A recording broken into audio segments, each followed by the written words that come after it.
Senhor presidente, eu quero apenas, antes de proferir o parecer sobre as emendas,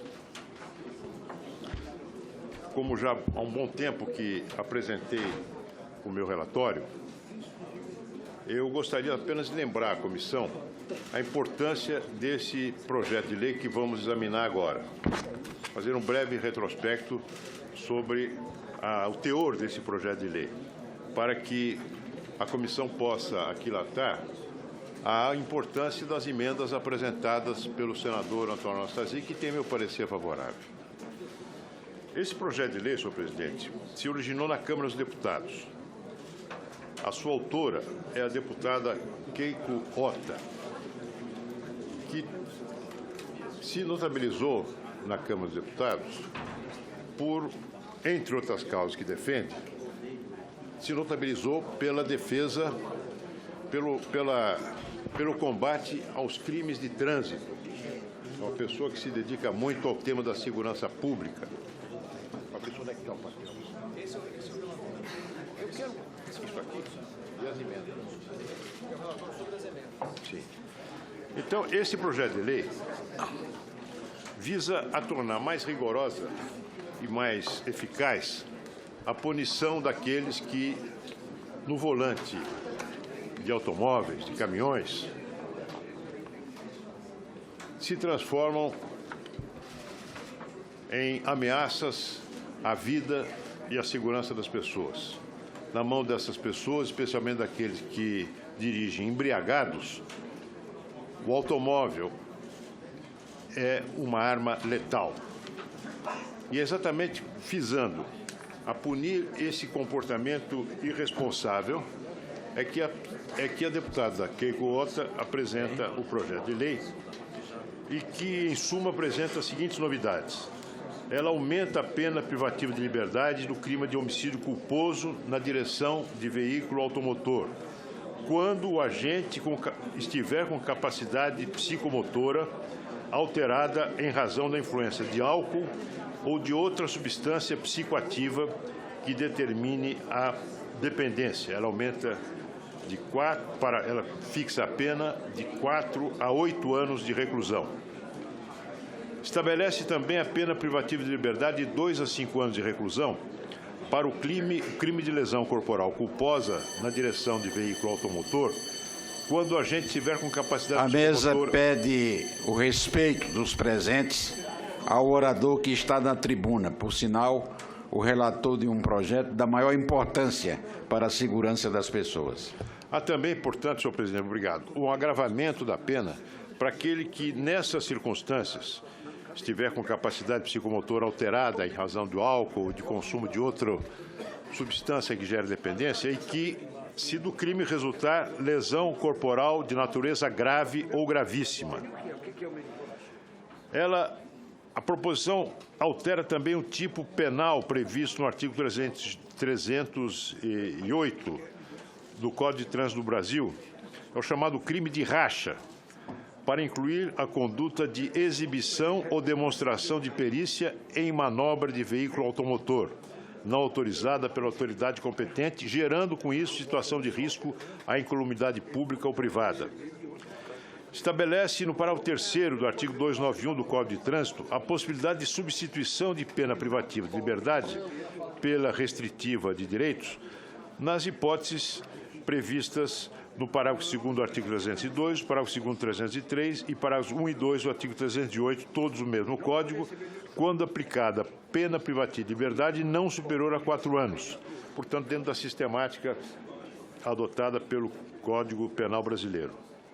Estabelece expressamente, no parágrafo 4º do artigo 291, que o juiz fixará a pena base segundo os ditames do artigo 59 do Código Penal, devendo ser dada atenção especial à culpabilidade do agente e às circunstâncias e às consequências do crime. No prazo regimental, foram apresentadas 2 emendas, ambas subscritas pelo nobre senador Antônio Anastasia.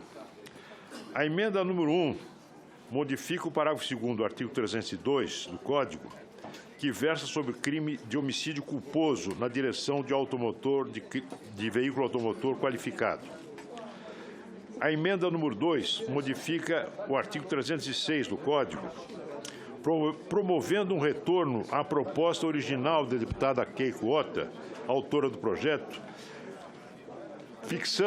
voltando àquilo que a autora pretendia com a sua proposição, que é a chamada alcoolemia zero, tolerância zero com a embriaguez e consumo do álcool e condução de veículos seguida de consumo de álcool. Não houve mais emendas apresentadas. Eu creio que já apresentei, senhor presidente, as razões fundamentais que me levam a aprovar a proposição que vem da Câmara. Relembraria apenas que a violência no trânsito é responsável pela terceira maior causa de mortes no Brasil, ficando atrás apenas das mortes decorrentes da doença do coração e do câncer. A cada ano, o número de mortes aumenta, colocando o país entre os que mais registram mortes em acidentes de trânsito no mundo. Os dados estatísticos mostram que aproximadamente 40 mil brasileiros são mortos por ano no trânsito, sendo que tais dados não são precisos, uma vez que se consideram apenas as mortes ocorridas no local do acidente e não aquelas vítimas que foram hospitalizadas e posteriormente vieram a morrer. E as principais causas da violência do trânsito estão relacionadas à condição do veículo sob efeito do álcool ou de entorpecentes e à imprudência de trafegar em velocidade acima da permitida, sendo que a impunidade contribui para que a prática de tais condutas não seja desestimulada, aumentando a cada ano a mortalidade no trânsito. Portanto, entendemos que as inovações trazidas pelo PLC em exame são extremamente pertinentes e merecem a nossa aprovação. Cabe, porém, um alerta. De forma acertada, o PLC resgata o texto recentemente revogado pela Lei 13.291 de 2016, quanto ao crime qualificado de homicídio culposo. O referido dispositivo fora substituído quando a apreciação pelo Congresso Nacional de medida provisória, a medida provisória no 699 de 2015, em alteração proposta pela Comissão Mista. A toda evidência, o PLV aprovado por esta Casa não zelou pela constitucionalidade desta modificação, na medida em que a Constituição Federal veda a edição de medida provisória sobre matéria penal, e foi o caso desta modificação acrescida pela Comissão Mista à medida provisória 699. Por discordarmos do texto, aproveitamos a oportunidade temporal que esse PLC nos permite para retificar este grave equívoco legislativo. Portanto, neste resgate, o PLC volta a aumentar a pena privativa de liberdade do crime de homicídio culposo na direção de veículo automotor, quando o agente estiver com capacidade psicomotora alterada em razão da influência de álcool e outras substâncias. Até novembro deste ano, a pena era de 2 a 4 anos de reclusão quando fora revogada. Nós estamos restabelecendo essa pena. Ao mesmo tempo, o PLC retira deste dispositivo o trecho que trata da participação em via de corrida, disputa ou competição automobilística, ou ainda de exibição ou demonstração de perícia em manobra de veículo motor não autorizada pela autoridade competente.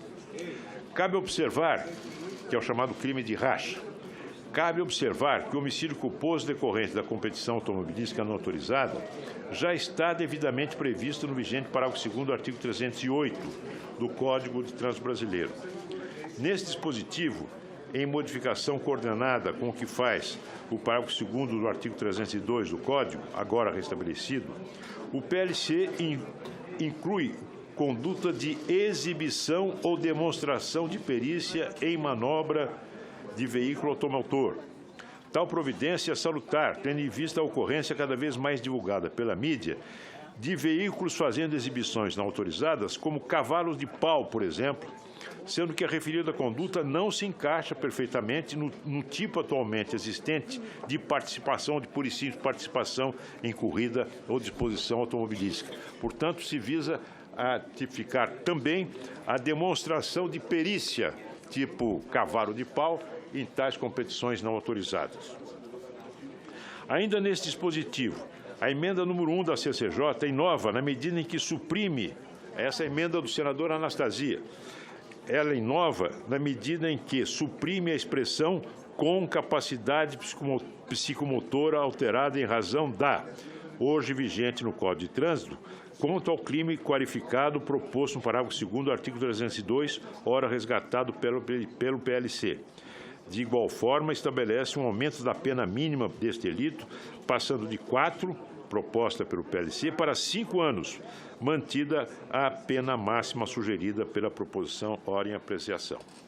Justifica o nobre senador Antônio Anastasia que não se justifica, na tipificação penal da conduta desse grave crime, o elemento da alteração da capacidade psicomotora por decorrência da influência do álcool ou outra capacidade psicoativa.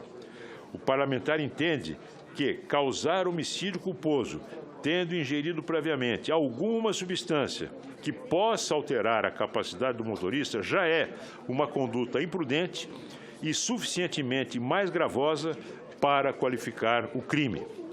Temos que concordar com o argumento que justifica essa proposta. A evolução legislativa das normas de trânsito sempre visaram a estancar a chaga da violência veicular na sociedade brasileira. Inicialmente, este Código previa a circunstância de embriaguez ao volante ou a direção sobre influência de substância que alterasse sua capacidade psicomotora como simples causa de aumento de pena, antes inclusa no rol do inciso 5º do artigo 302. Houve modificação em 2008, através da Lei 11.705, em que estabeleceu a figura do crime de homicídio culposo na direção do veículo automotor qualificado pela condição de embriaguez do autor da conduta. O intuito foi conferir tratamento mais gravoso ao autor desta lamentável e irresponsável conduta. Porém, os efeitos têm sido deletérios, reclamando uma postura mais incisiva do legislador ordinário. Acolhemos, portanto, a emenda número 1 da CCJ como resposta a esse intuito, no que não encontramos qualquer vício de inconstitucionalidade ou judicidade da proposta. O PLC ainda cria, no parágrafo 2º do artigo 302, o tipo penal qualificado de lesão corporal culposa na direção do veículo automotor, quando o agente estiver com a capacidade psicomotora alterada em razão da ingestão das substâncias já referidas. Se do crime resultar lesão corporal de natureza grave ou gravíssima, com pena privativa de liberdade de 2 a 5 anos. Tal providência suprime uma lacuna legislativa, tendo em vista que a qualificadora em questão somente existia para o caso de homicídio culposo e não de lesão corporal grave ou gravíssima. De outra parte, o PLC possibilita a substituição da pena privativa de liberdade pela restritiva de direitos, prevista no nosso Código Penal, para as hipóteses qualificadas de homicídio culposo e lesão corporal culposa na direção do veículo automotor, bem como a lesão corporal de natureza grave e a morte decorrente da participação em competição não autorizada pela autoridade competente, quando for aplicada pena privativa de liberdade não superior a 4 anos, atendidas as demais condições previstas no incisos 2 e 3 do Código Penal, do artigo que trata dessa matéria no Código Penal brasileiro. A alteração em questão é extremamente pertinente, uma vez que o inciso 1º do Código Penal permite a aplicação de substituição para os crimes culposos, qualquer que seja a pena aplicada. Nas hipóteses qualificadas, nos artigos, nas hipóteses qualificadas de que tratam o parágrafo 2º do artigo 302, antes da entrada em vigor da Lei 13.181 de 2016, e o parágrafo 2º do artigo 303 e os parágrafos 1º e 2º do artigo 308, todos do Código de Trânsito e alterados pelo PLC, por serem condutos de extrema gravidade, não seria conveniente que se permitisse a aplicação de benefício para qualquer quantidade de pena aplicada, apesar de culposa a conduta. Ainda em relação à aplicação da pena, o PLC estabelece expressamente que o juiz fixará a pena base segundo os ditames do artigo 59 do Código Penal, devendo ser dada atenção especial à culpabilidade do agente e às circunstâncias e consequências do crime. Essa providência é bastante interessante, uma vez que concede ao juiz, na fixação da pena, maior flexibilidade para quantificá-la segundo as circunstâncias do caso concreto. Inovando o texto aprovado pela Câmara, a emenda número 2 do senador Anastasia afeta o artigo 306 do Código de Trânsito Brasileiro, apresentando um resgate da proposta de alcoolemia zero. Subtrai do caput do artigo 306 o elementar do tipo penal correspondente à aferição da capacidade psicomotora por influência do Código, influência alcoólica ou substância psicoativa. Dessa forma, o crime já é de mera conduta, passando a independer dessas circunstâncias, de estar o agente com a sua capacidade cognitiva alterada. A emenda também modifica o parágrafo 1º do mesmo artigo para determinar que qualquer concentração de álcool por litro de sangue ou de ar alveolar já é suficiente para a configuração de delito penal, eliminando-se assim a infindável e imprecisa discussão acerca dos limites métricos para definir uma conduta que, a toda evidência, pode variar de indivíduo a indivíduo. Somos, portanto, favoráveis à emenda número 2 e, pelo exposto, somos, portanto, pela aprovação do PL que veio da Câmara, com as emendas número 2, e eu pediria, senhor presidente, que fosse concedida a oportunidade ao ilustre senador Antônio Anastasia, autor das emendas que estamos acolhendo agora, e que estabelece um rigor maior do que previsto no meu parecer inicialmente elaborado, para que ele possa, também ele, expressar à comissão as razões de suas emendas. Para discutir, senhor presidente.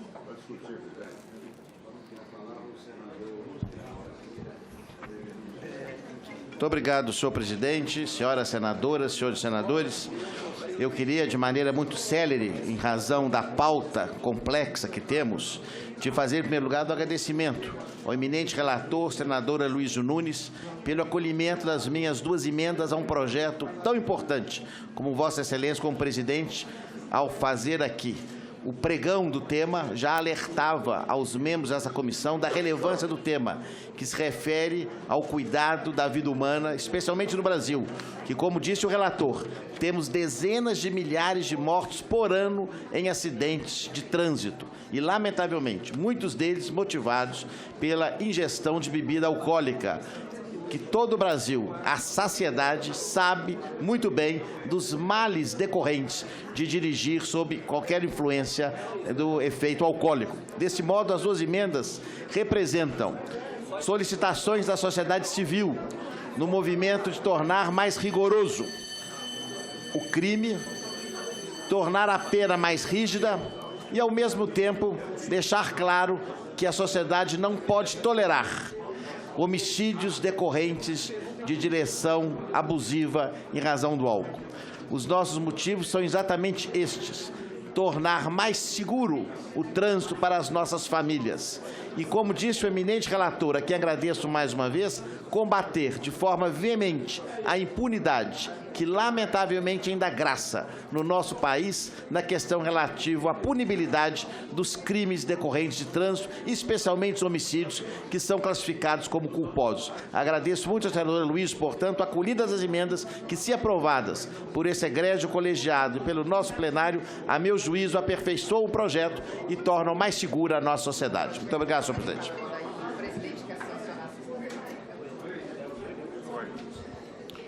Continua em discussão a matéria.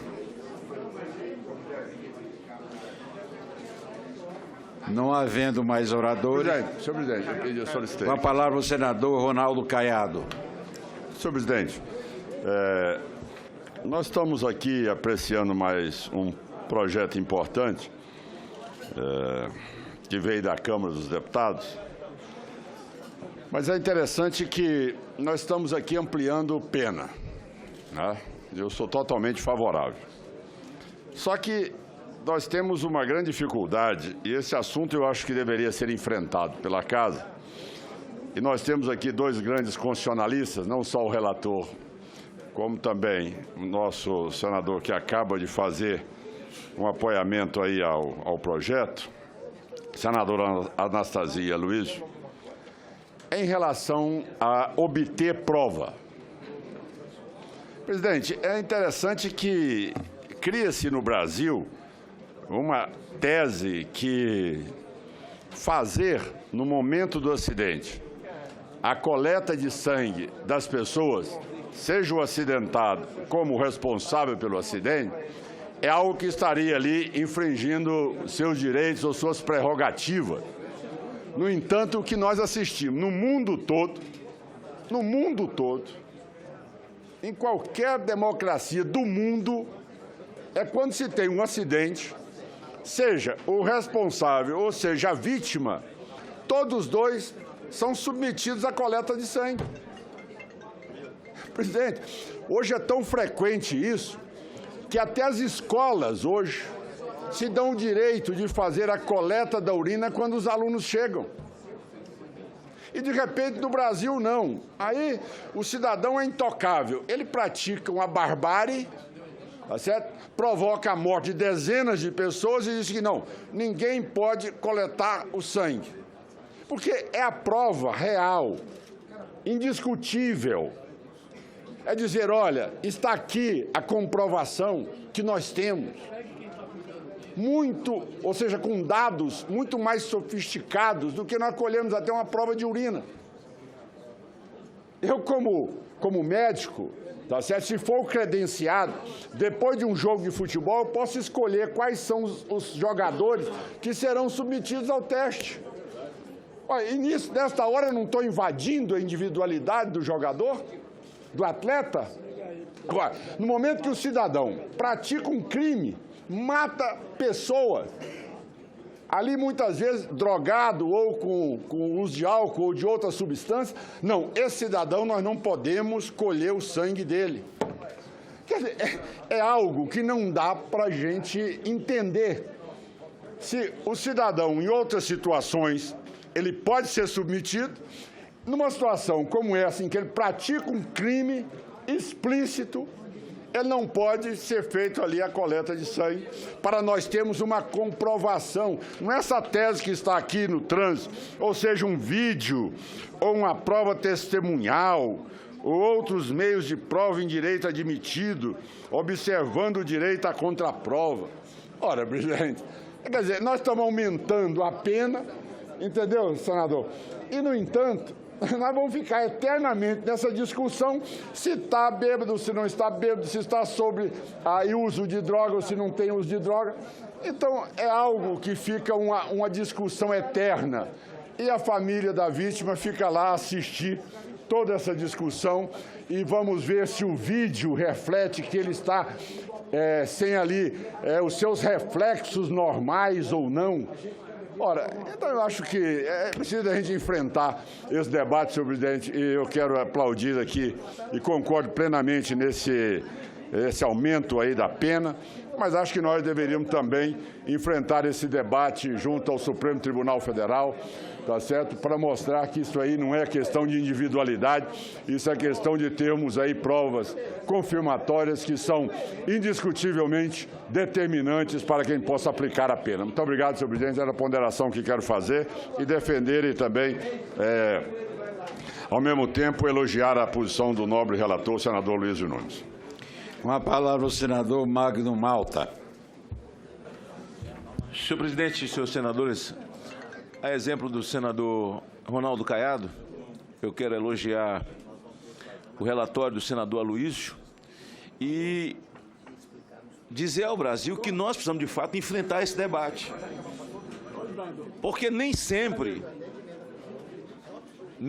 aquilo que decide um ministro de tribunal superior reflete a verdade do sentimento do coletivo. O sentimento do coletivo. O sujeito mata alcoolizado, é igual a questão do bafômetro. O cara faz o bafômetro se ele quiser, porque você está invadindo a individualidade do indivíduo. Essa tese que se implantou no Brasil de direitos humanos, onde os humanos não têm direito, o único que tem direito é aquele que cometeu o crime, esse sim é bajulado por aqueles que discutem direitos humanos nessa ótica, esse sim é colocado no colo, esse sim tem a sua defesa feita por um grupo de pessoas que não entende que direitos humanos é o direito dos humanos. Os humanos precisam ter direitos. Então, um sujeito desse mata alcoolizado no trânsito, e aí nós vamos ter que esperar o vídeo para saber, porque cada qual dá a sua interpretação. O advogado criminalista, ele cria a sua tese, dá a sua interpretação. O Ministério Público dá dele, para que o juiz, no final, já cansado de um processo, mande que o estagiário faça da maneira que deve fazer e depois ele dá a sentença. E, normalmente, o Brasil é um país que nós temos um índice de mortandade no trânsito violento maior do que guerra civil em qualquer um outro país pequeno por aí. Então, eu penso que nós precisamos enfrentar esse debate. Nós vivemos uma crise de autoridade no Brasil. O que está acontecendo no Brasil é crise de autoridade.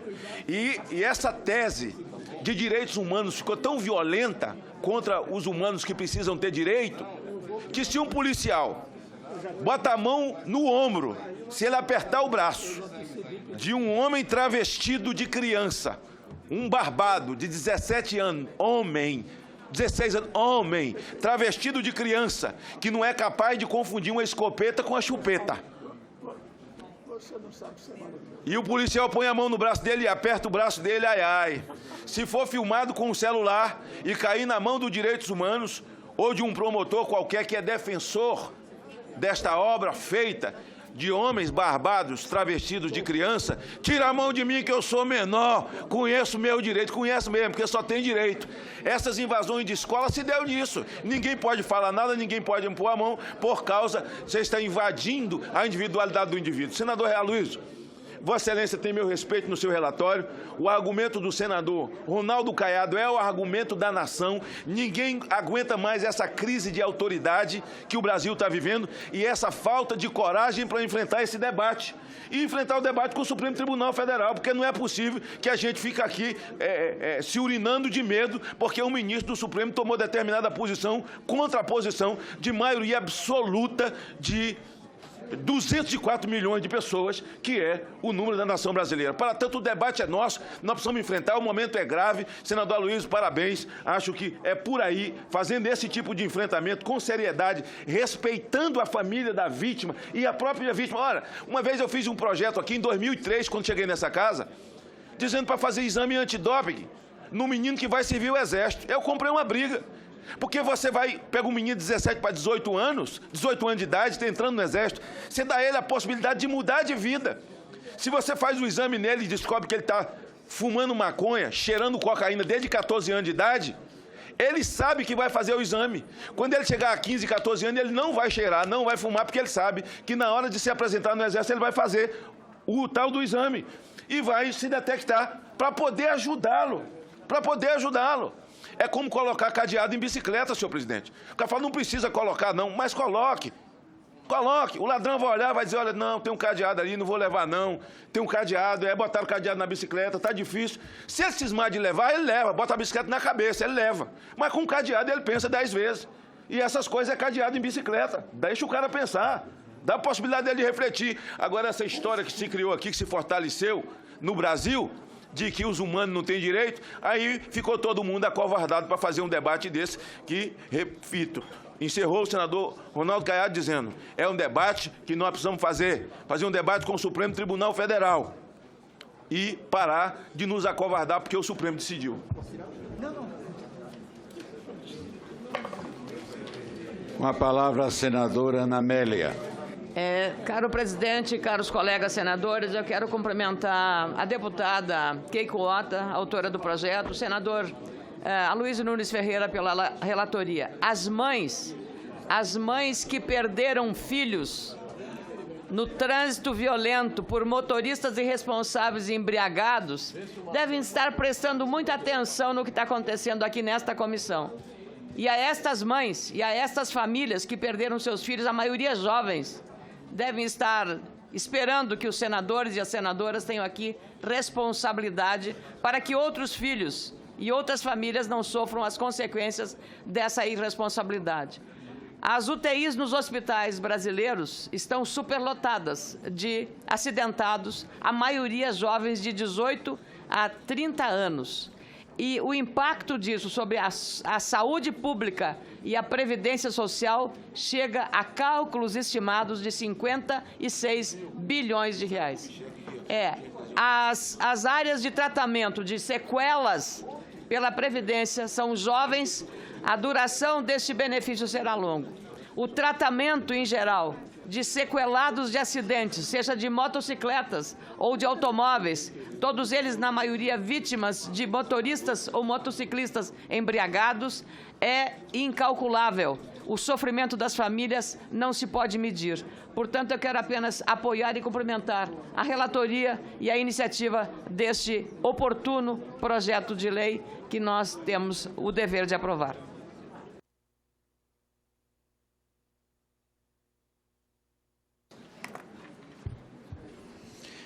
Continua facultada a palavra.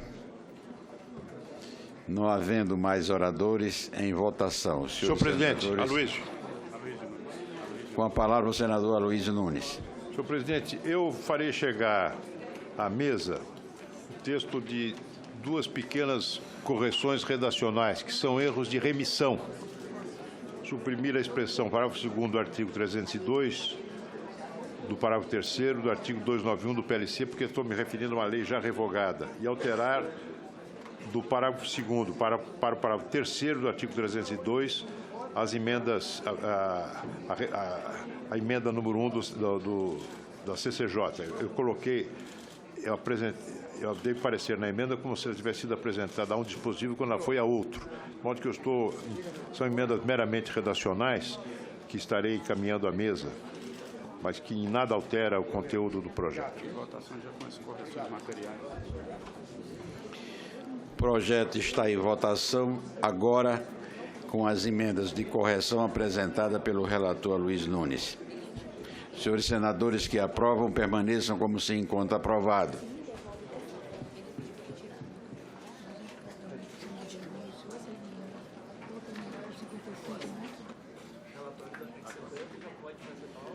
O relatório que passa a constituir o parecer da comissão favorável ao projeto, com as emendas número 1 CCJ e 2 CCJ, a matéria vai ao plenário.